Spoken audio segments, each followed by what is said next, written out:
Welcome to the Win, Make, Give podcast season 2, ladies and gentlemen. Season 2 is 100% committed to one of my favorite subjects. Hashtag winning. Hashtag winning. But not today, ladies and gentlemen, Nope. because Bob Stewart, That's me.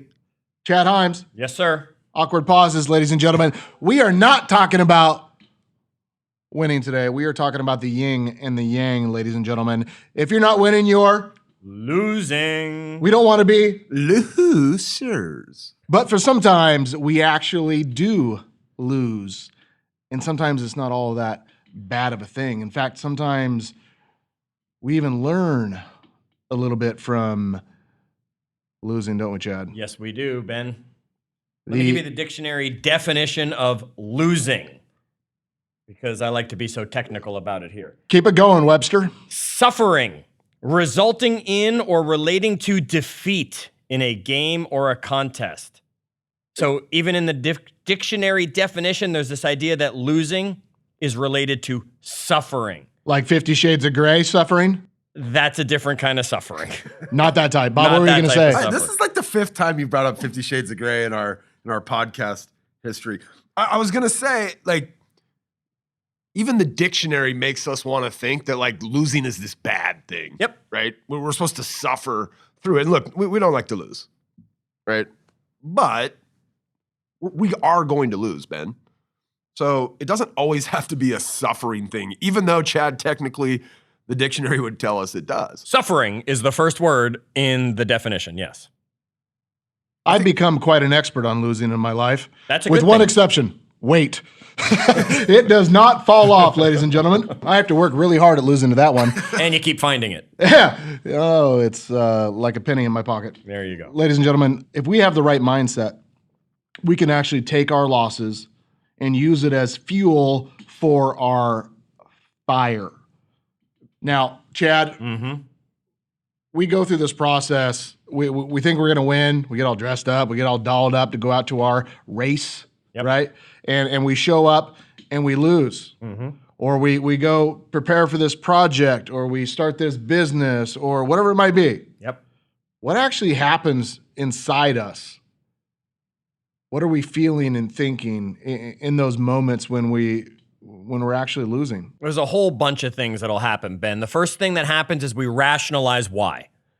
So we immediately start to rationalize why we lost. Well, you know, I was wearing my old shoes on that race. Or, you know, that guy was an inch taller than Bob on the basketball court. So Bob will start to say, yeah, he had a little bit more of a reach on me.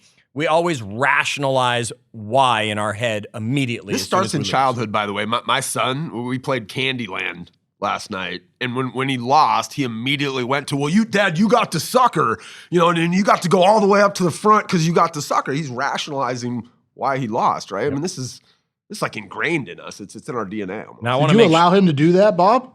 No. What'd you do? Do you slap him down? Take that kid and just say, no, it's not the sucker's fault. 2021, you can't smack your kids around anymore, Ben. That was us growing up in the 80s, buddy. But no, I told him, listen, it doesn't matter. Like, you lost, right? Suck it up. You can be a good loser. And next time maybe you get the sucker or the whatever. I don't know. That's very common, right? We start to look for the reasons why we lost and try to put it into, we rationalize it. Because at the end of the day, we don't like to lose. No, what's the second thing that we do when we're losing, Bob? Look for places to lay blame. It's your fault, Bob Stewart. You. That's right. Oh, it's Yeah. Chad's fault, actually. Wait a minute. Why are you both pointing at me? Yeah, if only the quarterback would have threw me the ball more Right. often. Or It's not always on people either, right? We lay the blame on our Environment. tools or our environment. The or weather, the whatever we want, right? the It was person we someone were else who made competing me against. late. They cheated or they did this or... Right. Yeah. Happens all the time in sports, in business, everywhere. We always look to blame others. You know, Ben, the third one is repeated losing leads to a lack of self-confidence that'll come with it. So if we're losing too often, sometimes our self-confidence will truly get beat down. yeah, we lose that confidence. And over time, we can actually create a habit in our life of losing. We talked earlier in season 1 about creating a habit of quitting. It's actually the same thing. What's the difference between winning and losing in some situations? Just who gave up first. Yeah, absolutely. The second place, he just gave up just a little bit sooner than the first place. Yeah. There was an interesting study Bob and I were both talking about as we were going through it. When you say it like that, Ben, that I'm going to just throw in right here. We were doing some research on this, and the studies have shown happiness, the gold medal winner in the Olympic sports is always the happiest of the three that end up on the podium, of course. But interestingly enough, the bronze medal winner is happier than the silver medal winner, because the bronze medal winner looks back and says, hey, at least I got a medal out of this, so he's happy. Whereas silver starts to create that, maybe I gave up that second too soon. Maybe it was just that 1 second I didn't push hard enough. All they can do is think about they didn't win gold. You're not going to believe this, Chad, but in high school, I ran cross country. I don't believe it. Bob Stewart. And that's first. Bob. That wasn't even me. I couldn't even get the words out. So I was at this race at the metropolis of Granite Falls High School in Washington State, and I'm running, Chad. And I see this guy, and I'm almost to the finish line, and I see this guy in front of me, Bob Stewart, and I'm like, I can catch this sucker. And I sprinted as hard as I could, and I screamed past this kid, and I crossed the finish line just in time to be second to last. Better last. You beat that. It was the closest I ever Absolutely. got to being dead last. I was right there, Bob, but I said, no, I'm not going to quit. I'm not going to be dead last. In that situation, Chad, I was happy to be second There you go. to last. Right? It's the Yeah. same study that comes from it. But what will happen is if you keep coming in last and last and last, like you said, Ben, a habit gets created and self-confidence will get damaged in there. Chad, really quick, another study that we came up. So there was a study out of I think University of Chicago, I think. I have to go back and look, but they said that near losses, people that have a near loss actually end up in the long run better than the person that just nearly beat them. Yes. So they did a study on people that had went to try to get grants for educational grants, and the people that just missed the grant, they look back at these people 10 years later, and they had ended up 10 years later getting more grants and publishing more papers than the people that had actually won the grants that those people missed. So we can lose. We don't have to let it be something that long-term affects us. You know, Bob, when we were starting our tech companies, I went out there and talked to venture capital people, and I got turned down and turned down and turned down. So we went off and said, hey, we're going to go do this on our own. We got a little bit further. We thought we were big enough. We went out there and talked to venture capital people and private equity groups, and we got turned down and turned down and turned down. I lost, and it was so deflating to get the Dear John letter at the end that said, hey, sorry, you're not a match for us. It's not a big enough opportunity, whatever their thing was, right? But what it taught us to do is it taught us to run a business on the money that we had. So instead of spending other people's money, we had to go find a way to make money, to sell our product. In order to keep selling our product, we had to improve our product. In order to keep money coming in, we had to make sure we didn't lose our customers. It actually trained us to run a better business because of these losses, these failures in my mind during that time. And I'm so grateful for that. One of the things that happens in losing is we respond emotionally. And we're doing that to kind of make up for this feeling of losing or having lost something. A great example of that would be like in the stock market, right? Man, we like to trade stocks, right? You get into a stock and that thing bombs, and tomorrow you wake up and you lost, and you're like, I got to make up for that. I got to make up for yesterday, right? And you go and make potentially irrational decisions based on the loss you took yesterday, right? You're in this, they call it in poker on tilt. You're on tilt, right? You've lost a few hands in a row. Now you start betting on hands that you wouldn't have bet on had you not been losing. You double down, you double down, you double down until you're all the way out. Yeah. I played blackjack that way. It was not successful most of the time. These emotions, what do they cause our brain to do? Well, they'll cause us to overreact. Yeah. They'll cause us to get overly cautious, Yeah. right? They'll cause us to not want to repeat that mistake because we know the feeling that's about to come from it. So Which means we won't even try it. yeah, we just stop. We just Yeah. give up. You know, I've lost in the stock market before, so okay, I'm just not buying stocks. Doesn't mean that that's the right decision. Or I've lost at the blackjack table enough times, I'm not going to. Or I came in last at that race enough times that I'm just going to give up running. This is whatever another they are. one of these things. I look at my boys. I look at my kids. They're 4, right? Like kids at 4, when they lose, they get emotional, right? But a lot of Is it times, because they lost, or is it because you took away their participation ribbon? well, we don't do participation ribbons, Chad. So All right, it's just checking. probably maybe it's both of those things. Mm-hmm. But they they want to stop playing. They want to quit. And it's very common, right? I'm losing. Finally, I'm like, I'm done with this. Like, I don't even want to be in this game. Like, you could have wanted to quit when all those different investment bankers said, yeah, I don't think so, bud. Right? I mean, you could have drove you out of the game. I did want to quit. Somebody asked me, hey, why is it that you never sold your tech companies? And I simply said, well, nobody called me on the right day. there was plenty of days I would have gave them a hell of a deal. They just didn't call me on the right day. I talked to this old couple who I went to it must have been their 50th or 60th wedding anniversary. They got married pretty young, and they're in their 80s. And I walked up to Ray and Gert, and I said, so what's the secret? They said, to what? I said, to staying married this entire time. And they're just an amazing couple of people. And she looked me in the eyes, Gert did, and said, neither one of us gave up at the same time. When I hear this word lose, I want to make sure that we differentiate between lose and lost. Lost, it's done. Right. Lose, we just happen to not have won today, right? And in our conversations, like in sales, I'll hear one of my salespeople say, I lost the sale. It fell apart. It was pending, and now it's not going to close. And I'll quickly go back and say, are they never going to work with you again, or are they just not buying that product? 90% of the time, they'll say, oh, no, they're still going to buy. So, well, you didn't lose anything. Right. You might have postponed your paycheck or your bonus or your commission, but you didn't lose. The key to that is understanding that how we talk to ourselves affects ourselves. Right? Which is why losing is such an important thing for us to be studying in a season focused on winning. Yeah. How do we study losing well? Right. How do we know the difference between when we've lost or when we just have not won in one particular situation? The other thing we have to understand is that there's actual physical effects.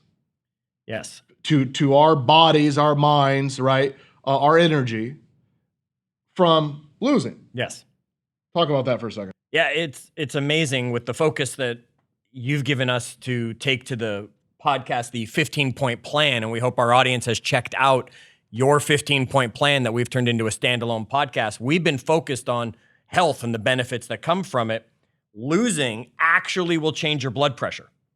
Losing will constrict thousands of muscles. It'll impair decision-making. It'll elevate stress, reduce testosterone. Guys, you do not want that, right? We don't need too many losses. Don't need that. Especially when we're getting into our 40s, gentlemen. That'll lead to other We don't need many losses. Yeah. It'll cause dopamine deprival. And that's one of those things that we need to help us have the energy to get through a day. And there's other effects, Bob. There's some other psychological effects that come along with it. Physiological. It's just, Chad, you can actually feel it in your body.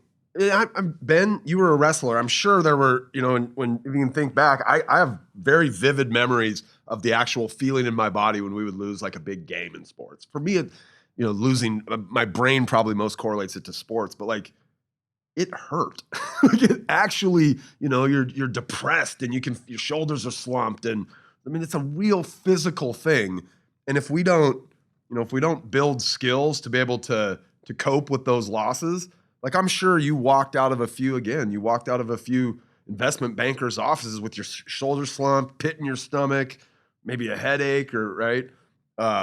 We have to build coping skills to deal with these things because we're going to take a lot of losses. Yeah, we lose some of the mental strength. What would that be, Chad? Our optimism, our hope, our determination. Even could put us into a fit of depression. Yes.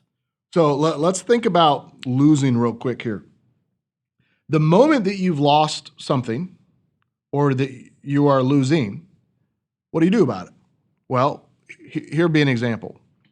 If you didn't learn anything from that situation, you've truly lost. Yes. So if you learn something from it, maybe you're actually winning. Mm-hmm. So the very first question you should ask yourself after you've lost is, well, what did I learn? Right. What am I going to do different next time? How could I be better prepared? What's step 2? Make a plan so it doesn't happen again. Yeah. Like there's nothing worse than consistently losing time and time again, right? It'd be like me, Bob. I don't have a lot of like hand and eye coordination. Like you've seen me throw a water bottle at the garbage can 17 times in the same meeting and miss every single time. And people say practice makes perfect, but I could practice doing that the same exact way 1,000 times and I would still suck at trying to get a basketball in a hoop unless Practice perfectly.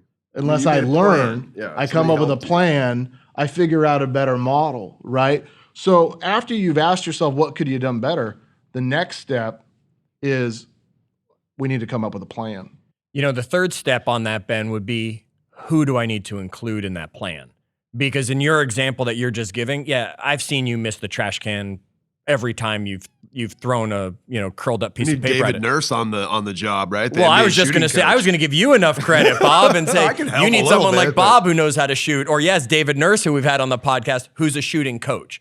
So a lot of times that third thing I would ask once I've analyzed myself and put together a plan is who do I now need to take along as that person who can help me win next time or be closer to winning? A coach, a mentor, a peer, a partner, and accountability. An author who wrote something I need to read about, something like that. I'll add to that. Or what do I need to bring along? Yes. Maybe I didn't have the right tool, the right process, the right technology, or the right system. And what you're doing right now is, so you said, okay, well, what can I learn from that? And the second thing you're doing now is you're analyzing what happened and what went wrong and how can you change that the next time you come across that competition, essentially. Yep. Yep. Now, we always say that the lack of accounting means the lack of accountability. Right. So the next step is after you have a plan, you're going to start implementing something so it doesn't happen again. But if you don't measure it along the way, it's not going to improve. You're going to continue to show up as a loser in whatever that thing is because you aren't tracking and inspecting and holding things accountable. You're going to end up right in the same exact spot. Absolutely. Now, is there some chance, Chad, that the end of going through this whole process, we still lose? Yes. Maybe it was the wrong plan. Yes. Maybe we didn't do it long enough, whatever that might be. Correct. Another option is maybe we lost, but not as bad as last time. Correct. Because there's sometimes someone just has more skill than we do at something.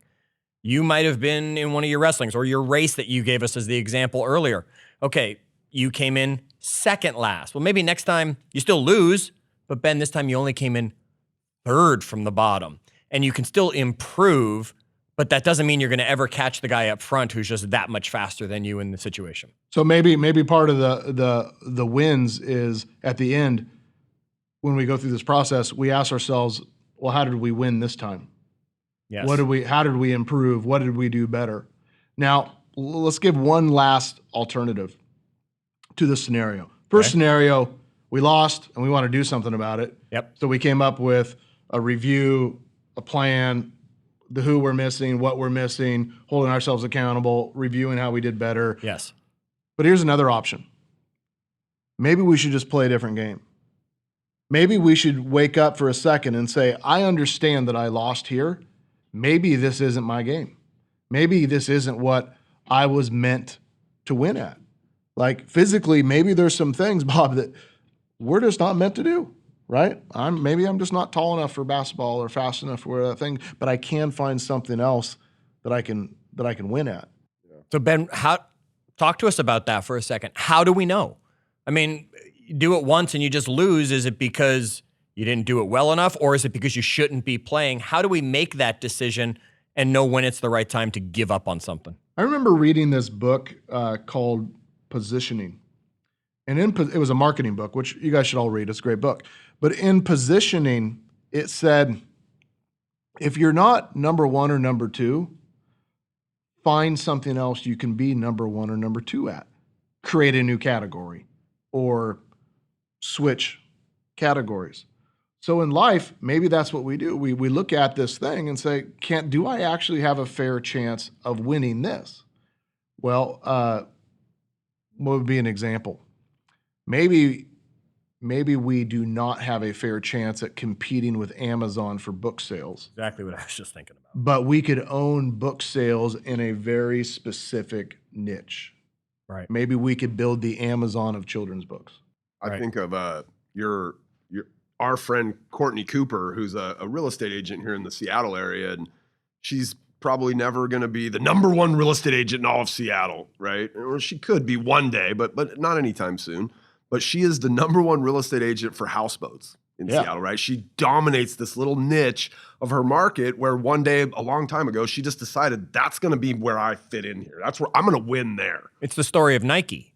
I mean, they weren't the number one shoe company just when they were created, but they had a narrow focus and said, we're going to provide the best athletic shoe in this area. And then specifically, we're going to provide the best basketball shoe. And then everything has now turned into what it is. So the benefits of losing, which we will cover in the next episode, could be as simple as it teaches us maybe what we could actually win at.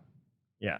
You know, Ben, our friend, can I call him our friend? Will Smith? Can I say he's our friend? Sure. He's everybody's friend. Sure, he's everybody's friend, right? Yeah, it feels like mine. Our friend Will Smith had this great quote talking about exactly what you had to say. Let's hear it from him. You know, it's always a little bit frustrating to me when people have a negative relationship with failure. Failure is a massive part of being able to be successful. You have to get comfortable with failure. You have to actually seek failure. Failure is where all of the lessons are. You know, when you go to the gym and you work out, you're actually seeking failure. You want to take your muscles to the point where you get to failure, because that's where the adaptation is. That's where growth is. Successful people fail a lot. They fail a whole lot more than they succeed, but they extract the lessons from the failure and they use that, the energy, and they use the wisdom to come around to the next phase of success. You gotta take a shot. You have to live at the edge of your capabilities. You gotta live where you're almost certain you're gonna fail. That's the reason for practice. Practice is controlled failure. You're getting to your limit, getting to your limit, getting to your limit. You can't lift that, you can't do that, until you get to the point that all of a sudden your body makes the adjustment and then you can do it. Failure actually helps you to recognize the areas where you need to evolve. So fail early, fail often, fail forward. So Ben, as he said that, this is exactly what you've been talking about, right? We have to lose to be able to figure out how we can improve. And that as long as we don't quit, it's not really we're not lost. It's just a loss on the way to winning. The last message for us today was one of my favorite books early on in my career by Seth Godin. Do you remember me handing out the book, The Dip? The Dip. I have 3 copies of it at home. The Dip is this super short read. It must be like an hour read total that Seth Godin put out. And it talks about when to quit and when to persevere. Right. And that so many people quit right before they get to the top, right before they get to the point where everything would be easier. Maybe 98% of the population quits right before they get there. And in his book, he says there is times that you should quit, and there are times that you should stick it out. And your job is to go figure out which of these times is it. Do us a favor, check out The Dip by Seth Godin. And how do we end all these, Chad? Well, Ben, we end them all by reminding everybody that it's not lost until you give up. And we won't give up here at Win, Make, Give. We're going to keep bringing you these lessons in season 2 with this focus on winning, even as we talk about losing in this episode and the next. Share it with some other people. Bring them on in so they can hear these lessons. They can learn how to win better. And then come join us at facebook.com/groups/win-make-give so we can keep the conversation going after the episodes have dropped. Until our next episode, remember, as always, do good.